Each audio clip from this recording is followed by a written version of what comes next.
Hi, I'm Steph Johnson from Seeing with Stars Astrology, and I'm going to do a video on March astrological weather.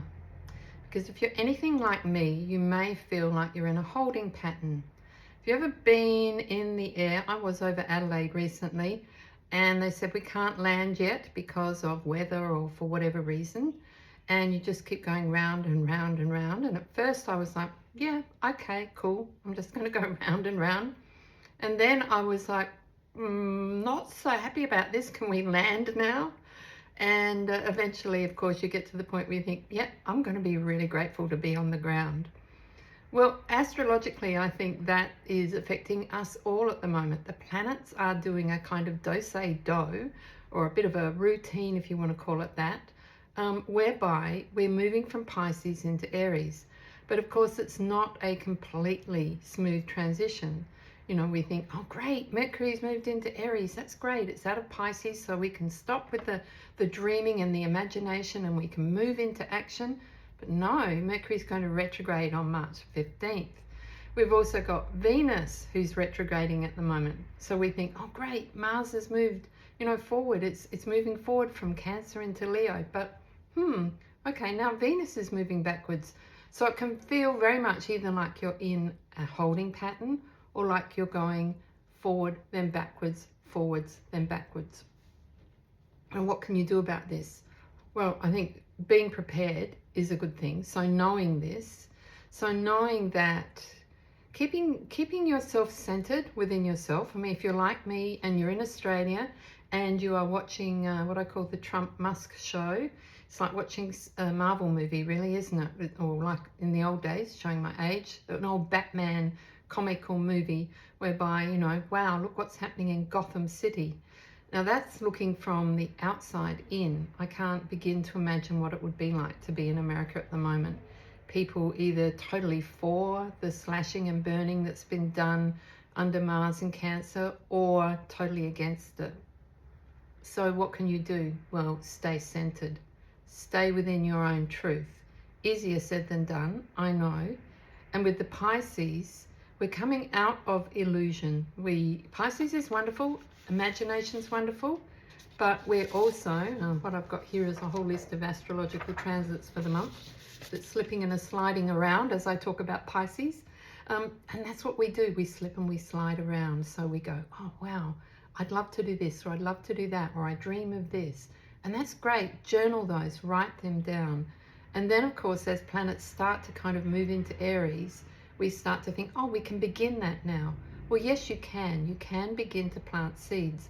But don't worry if during March you still feel like sometimes you're going a bit backwards. I went canoeing with the young ones recently and it was a very strong wind. And in the end, I just got the giggles because as fast as I'm rowing, I'm going backwards.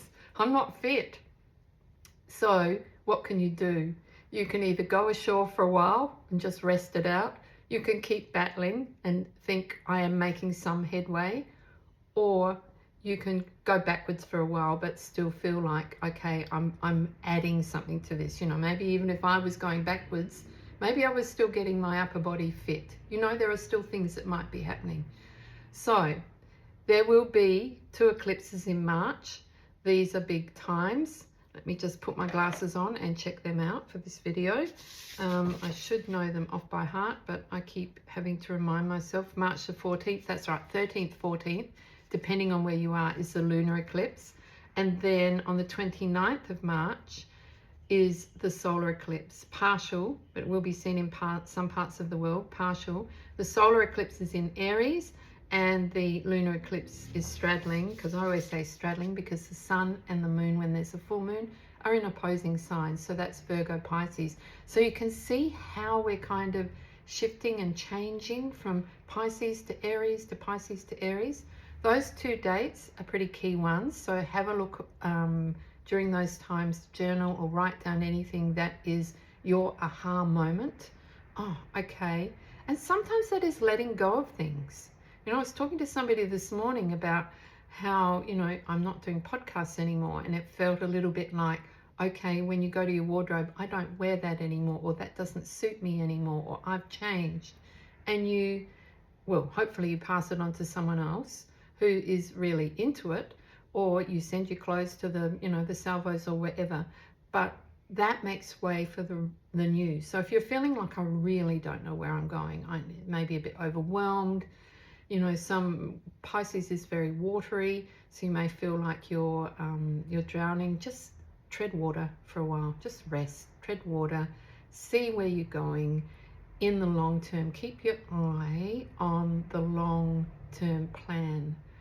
So for those friends of mine who are in America, you know, it's, do you want to sit and wait and stay, you know, sit it out, or do you want to keep going?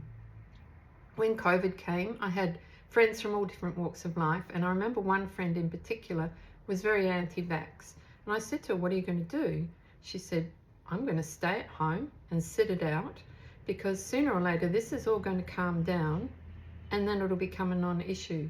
And at the time I thought, wow, become a non-issue? Was she not right? She was absolutely right. She stood in her own integrity though. She didn't go out and about in contravention to the rules of society, if you like. She stayed in her home, she enjoyed it, she made the most of it, and I tell you, that was pretty tough to do with the rules that were around here in Victoria, Australia. So back to the astrology, I'll just give you some key dates.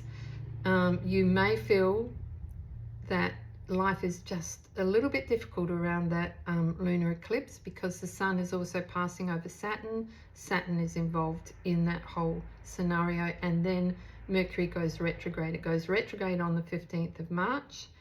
And when does it go direct? I don't know if it does go direct in March. It must be in April. I will check that out and post that in the notes.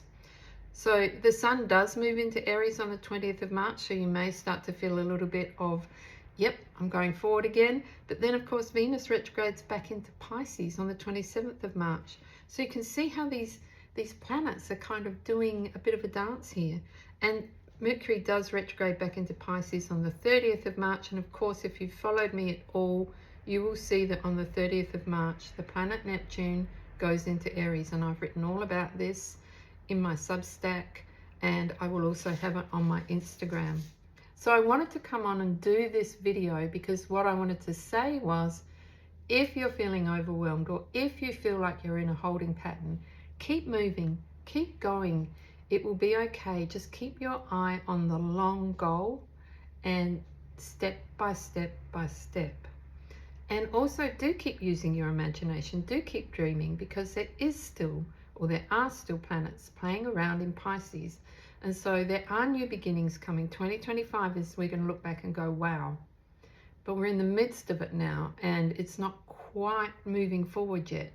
We're seeing things happen in America that are affecting the rest of the world, and that is how it's going to go for a while. So that's all from me for the moment, and more again soon.